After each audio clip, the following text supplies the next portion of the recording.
fact, Home First Finance is the stock that's on our radar. The company came out with the fourth quarter print. Business momentum has been quite strong. Disbursements and AUM have increased. Profit has surged. But the cost of funds has impacted net interest margins. We have with us Mr. Manoj Viswanathan, Managing Director and CEO at Home First Finance, to talk about this performance. If we just look at some of the numbers, sir, let's talk about the business momentum, because your AUM has grown 7.5% quarter on quarter. It's up almost 35% year on year. Can you tell us if these kind of growth rates are sustainable and where the growth kicker is really coming in from? The demand on the ground has been fairly strong, and post-COVID, we saw this surge or interest in constructing houses, purchasing houses. So that momentum has actually continued over the last 3 years, and we continue to see that momentum on the ground. It's not letting up. So we, at least for this current year, we think that our growth can be 30% plus, and likely to sustain in the future. And this is not even once a new government comes in, there is likely to be some thrust and probably schemes to further push up affordable housing. So that's likely to give further thrust to the momentum which is there in the industry already. Okay, all right. Hi, Mr. Viswanathan. Good morning and good to see you. And 30% growth is what you're guiding us for. So that's par for the course and pretty good. I think most on the street are estimating some number on those lines. What about the NIMs? Your blended yields, they're at around 13.5%. The problem is the cost of funds, I think, moved up, which puts some pressure on NIMs. What is the outlook from here on? If we should move, work with the range, what was that number likely to be, the NIMs?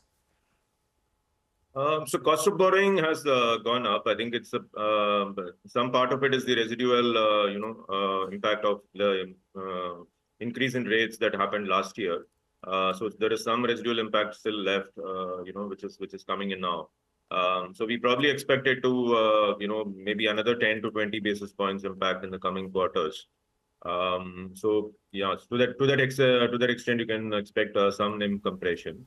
But part of the NIM compression in this quarter has been also due to higher cash reserves that we are carrying, which is likely to get smoothened up in the next 2 quarters.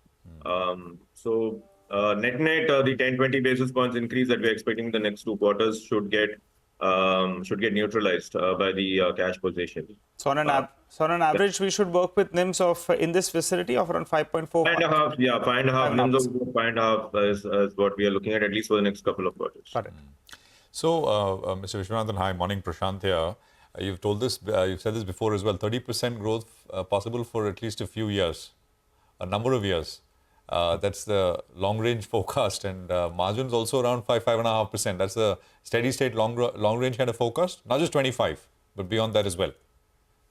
So we have clear visibility for FY25, which is why we are saying 30% growth is what we're looking at. And looking at the demand on the ground, and we have a lot of development now happening in states like Uttar Pradesh, Madhya Pradesh.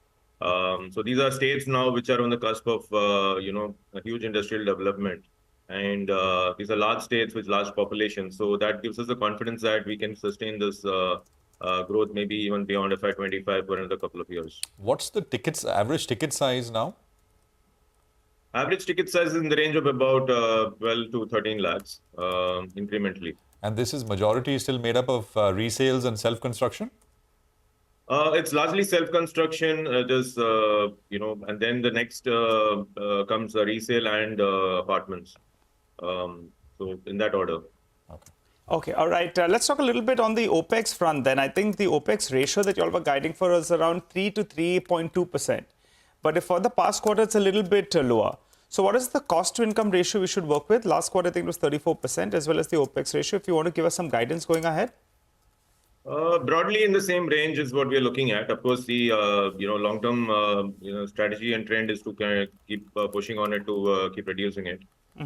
So at least for next couple of years, we are looking to keep it at in the 2.9 to 3.1 range, OPEX to assets, and cost to income maybe 33 to 35%. Once we scale up a little bit more, we'll start getting some operating leverage advantage, and this will start moving down. All right. What about total touch points? I think you opened 10 new physical branches. What's the goal for FY25? The aim is to open around 20 to 25 branches in a year. So we are at 133, so maybe go up to about 150, 160. That's the aim. But we are not a very branch. Branches are not the main thrust for the distribution. So each branch actually caters to multiple touch points. So we are at 321 touch points now. So we aim to take it up to maybe 400 in the coming year. Okay. Mr. Viswanathan, in terms of sort of strategic investors, private equity, etc., you'd last time told us that you kind of aim to do it one transaction a year, right? That's largely this year, 2024. Is there anything, anything coming? Remainder of the year? Nothing immediately. We did the last transaction last November.